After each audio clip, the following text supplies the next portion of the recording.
Alléluia, Alléluia, Alléluia. Alléluia, Alléluia, Alléluia. Alléluia, Alléluia, Alléluia. Alléluia, Alléluia, Alléluia. Dans le Christ, Dieu réconciliait le monde avec lui. Il a mis dans notre bouche la parole de la réconciliation. Alléluia, Alléluia, Alléluia. Alléluia, Alléluia, Alléluia. Le Seigneur soit avec vous. Évangile de Jésus-Christ selon saint Matthieu. En ce temps-là, Jésus monta en barque, refit la traversée et alla dans sa ville de Capharnaüm. Et voici qu'on lui présenta un paralysé couché sur une civière. Voyant leur foi, Jésus dit au paralysé, « Confiance, mon enfant, tes péchés sont pardonnés. » Et voici que certains parmi les scribes se disaient, « Celui-là blasphème. » Mais Jésus, connaissant leurs pensées, demanda, « Pourquoi avez-vous des pensées mauvaises? En effet, qu'est-ce qui est le plus facile?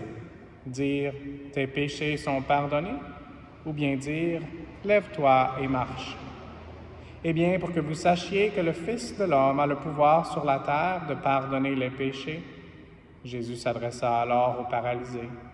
Lève-toi, prends ta civière et rentre dans ta maison. Il se leva et rentra dans sa maison. Voyant cela, les foules furent saisies de crainte et rendirent gloire à Dieu, qui a donné un tel pouvoir aux hommes. Acclamons la parole de Dieu. Louange à toi, Seigneur Jésus.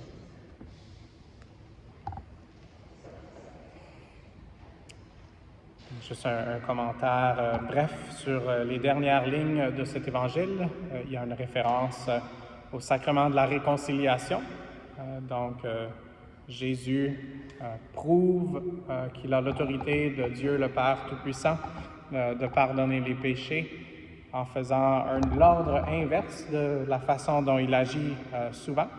Et avant de guérir le corps de la personne, il lui guérit l'âme et le cœur. Et donc, à la fin, la dernière ligne ici, ça démontre aussi que cette autorité-là a été donnée par le ministère de l'Église dans le sacrement de la réconciliation à Saint-Pierre. Donc, il a reçu les clés. Puis il y a 2 clés pour lier et délier les choses et sur la terre et aux cieux. Et puis, à la fin, on a entendu, voyant cela, les foules furent saisies de crainte et rendirent gloire à Dieu, qui a donné un tel pouvoir aux hommes. Le pouvoir de guérison, le pouvoir de pardonner les péchés, encore une fois, par le ministère de l'Église.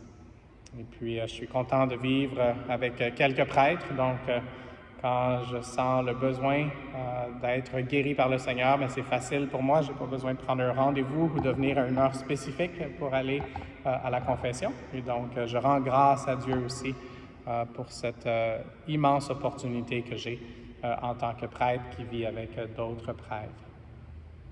Aujourd'hui, une courte réflexion aussi sur la sainte du jour qui, comme j'ai dit, a pardonné à celui qui avait attenté à sa virginité et puis qui avait essayé de profiter d'elle et puis qui dans un élan de rage, l'a poignardé.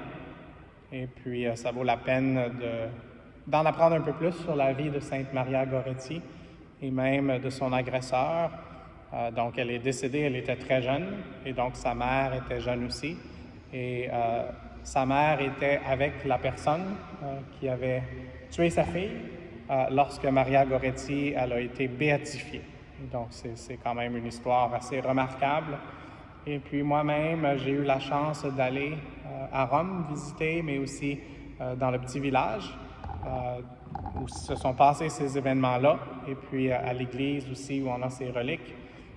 Et donc, encore une fois, ça vaut la peine peut-être de regarder Je sais que l'école est terminée, mais je vous donne un petit devoir pour ceux qui veulent avoir des points bonus au ciel ou qui sont intéressés de voir de cette église-là, entre autres, où les reliques étaient. Elle était en train de s'affaisser parce qu'elle était près d'un cours d'eau. Et puis, lorsqu'ils ont transféré les reliques, elle est plus droite maintenant. Donc, c'est un autre miracle. Et puis, moi-même, j'ai voyagé souvent dans ma vie. Le plus longtemps où j'ai été dans un endroit, c'est 13 ans, sur la rive sud de Montréal, dans un village qui s'appelle Belleuil, dans une petite ville de la banlieue. Et puis, la paroisse où j'étais s'appelle Sainte-Maria-Goretti. Donc, c'est la paroisse où j'ai été le plus longtemps. Aujourd'hui, je dis des choses un peu personnelles, mais souvent, c'est des témoignages personnels qui nous aident à avoir un peu plus la foi nous-mêmes. Et donc, j'ai été 11 ans au Texas, mais j'avais été 13 ans. Donc, c'est la plus longue période de ma vie dans une paroisse qui s'appelait Sainte-Maria-Goretti.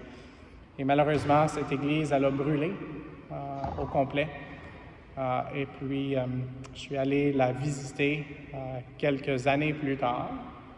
Et j'étais prêtre à ce moment-là. Et puis, c'était passer les heures d'ouverture de l'église et d'ouverture de bureau. Mais comme je marchais alentour, je n'étais pas habillé avec mon col romain, j'étais en vacances, j'ai rencontré le prêtre et donc il a pu me faire la visite de la nouvelle reconstruction de l'église Sainte-Maria-Goretti. Et puis, aujourd'hui, il fait pas mal chaud. On est content qu'on ne soit pas fait en chocolat parce qu'on fondrait. Mais donc, ce qui m'a montré et qui m'a touché, et ça touche cette sainte-là, mais aussi une médaille que certains de vous peut-être portez en ce moment, c'est qu'il a voulu me montrer des restes de l'incendie. Il y avait une médaille miraculeuse, très miraculeuse, qui n'avait pas été fondue malgré la chaleur insoutenable du feu. Cette chaleur qui faisait même tordre les structures métalliques. Donc, c'est un feu, ils n'ont jamais dit la cause, mais donc, c'est un feu qui était très, très, très puissant, tellement à faire tordre les structures métalliques. Et donc, c'est miraculeux que cette médaille-là n'ait pas fondu, surtout qu'elle était faite de plastique. Donc, ce n'était pas une médaille en métal. Et puis, les pompiers, qu'on appelle comme solution pour essayer de maîtriser les incendies. Et je dois dire qu'au Québec, c'est pas tellement les jeunes, souvent, qui ont la foi.